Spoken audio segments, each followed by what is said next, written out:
Friends, आज मैं आपके लिए बहुत ही इंटरेस्टिंग टॉपिक लेकर आया हूँ। आप अक्सर हिंदी में बोला करते हैं, उनमें से कोई, उनमें से कुछ, उनमें से थोड़ा, उनमें से कोई भी नहीं, उनमें से कौन। क्या इस तरह के सेंटेंस को इंग्लिश में कैसे फ्रेम किया जा सकता है, इसका स्ट्रक्चर क्या होता है, क्या आप जानते हैं? आज मैं वही बताने के लिए आया हूँ कि इसका स्ट्रक्चर क्या होता है, आप इसे इंग्लिश में कैसे बोलेंगे, इसका इंग्लिश में वर्ड क्या होता है। आइए देखिए।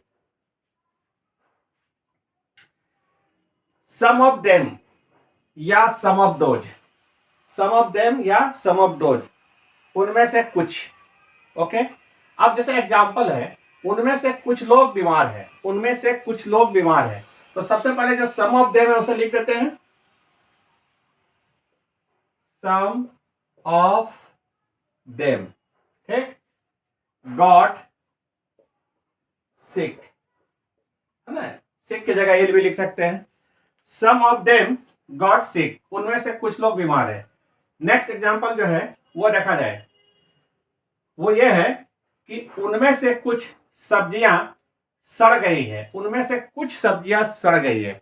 तो सम ऑफ दोज और सम ऑफ देम, इसके माने होता है उनमें से कुछ, तो आप लगा सकते हैं सम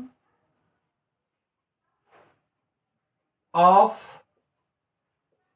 दोज वेजिटेबल्स, सब्जियां, आर रॉटेन। ओके, क्या लिखा मैंने? Some of them vegetables are rotten. ठीक है, अगर आपको किसी तरह का दिक्कत हो, किसी टेक्निकल प्रॉब्लम के कारण कुछ छोटा दिखाई देता हो, तो आप इसका स्क्रीनशॉट लेकर उसे जूम कर देखें और सही लिखें, और मेरे लेक्चर को सुने। मेरे लेक्चर को सुनकर भी आप समझ सकते हैं और लिख सकते हैं। और पूरी जानकारी लेने के लिए हमारे वीडियो को अंत तक देखें। आइए, ये तो एग्जाम्पल क्लियर हो गया कि सम ऑफ देम और सम ऑफ दोज, उनमें से कुछ लोग बीमार है, some of them got sick. Okay, उनमें से कुछ सब्जियां सड़ गई है। Okay, some of those vegetables are rotten. Next देखिए, उनमें से कौन, अभी था उनमें से कुछ, अब है उनमें से कौन। हु ऑफ देम या which of them, who of them या विच ऑफ देम, उनमें से कौन। अब देखा जाए इसका एग्जाम्पल, उनमें से कौन तुम्हारे शुभचिंतक है, शुभचिंतक वेल विशर, उनमें से कौन तुम्हारे शुभचिंतक है। तो सबसे पहले इसका एग्जाम्पल है कि who of them, who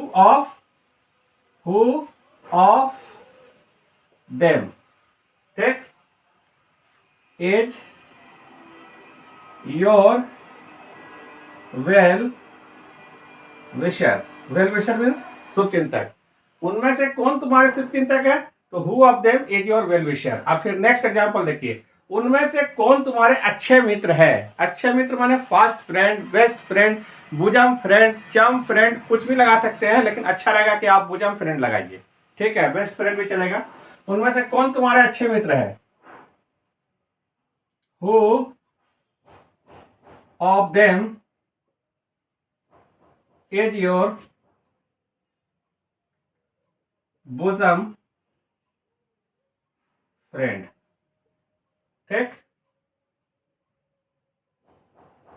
next है नन ऑफ देम या नन ऑफ दोज, इसकी हिंदी होती है उनमें से कोई भी नहीं, उनमें से कोई भी नहीं। नन ऑफ देम या none of those, none of them या नन ऑफ दोज में से होता है उनमें से कोई भी नहीं। ठीक है, अब इसका एग्जांपल ये रहा, इसका एग्जांपल देखिए, उनमें से कोई भी छात्र कल क्लास नहीं आया था या आए थे, उनमें से कोई भी छात्र कल क्लास नहीं आए थे या आया था।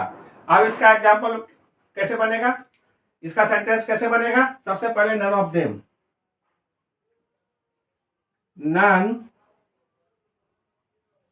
Of them students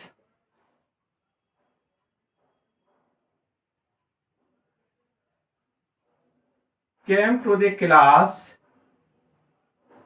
yesterday.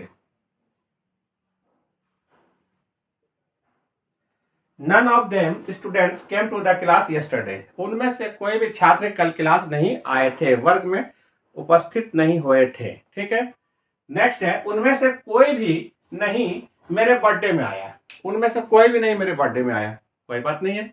आइए इसका सेंटेंस देखिए, नन ऑफ देम की जगह दोज भी लगा सकते हैं, those came to my birthday party या बर्थडे। ठीक है, none of those came to my birthday. अब लास्ट है एग्जाम्पल, उसे देखिए, उनमें से कोई भी नहीं, उनमें से कोई भी नहीं। अब उनमें से कोई भी नहीं का क्या होता है, एनी ऑफ देम या any of those, any of them या एनी ऑफ दोज।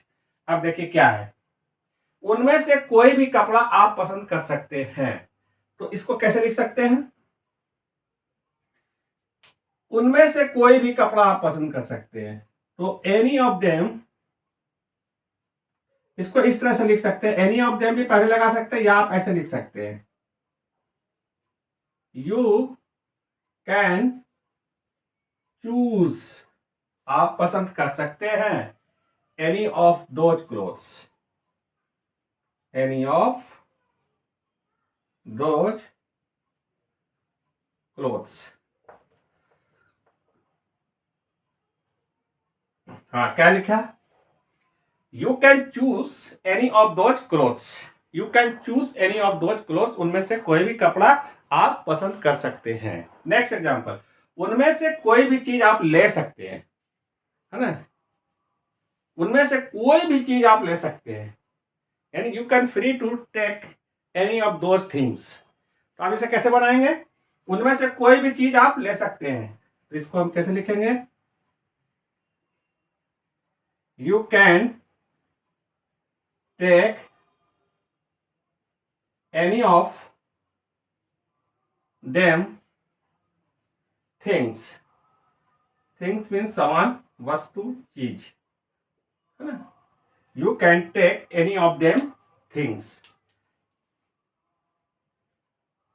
फ्रेंड्स, आपको हमारा क्लास कैसा लगा, आपको हमारा वीडियो कैसा लगा, आप हमें कमेंट कर बताएं। और हाँ, अगर किसी तरह का डाउट हो या आपको कुछ पूछना हो कि सर आगे ये क्लास लें, आगे ये पढ़ाएं, तो आप मुझे कमेंट करके बताएं, मुझे कमेंट में ज़रूर बताएं। सबसे पहले मैं आपके चॉइस को पसंद करता हूँ और आपके चॉइस के अनुसार मैं क्लास लेता हूँ। और अगर कोई डाउट रहता है बच्चे का, तो सबसे पहले मैं कोशिश करता हूँ कि उसके डाउट को क्लियर करें, तब फिर कोई आगे क्लास ले। तो आपको किसी तरह का टेंशन नहीं लेना है, don't worry my dear students. अगर आपको हमारा क्लास अच्छा लगा हो तो ज़्यादा से ज़्यादा लाइक कीजिए, शेयर कीजिए, कमेंट कीजिए, फॉलो कीजिए, और हाँ, सब्सक्राइब करके बेल आइकन दबाना नहीं भूलें, ताकि आपको आगे का भी नोटिफिकेशन मिलता रहे और इस तरह की नई नई जानकारी आप रोज लेते रहे। Okay, wish you all the best my dear students, take care you, bye.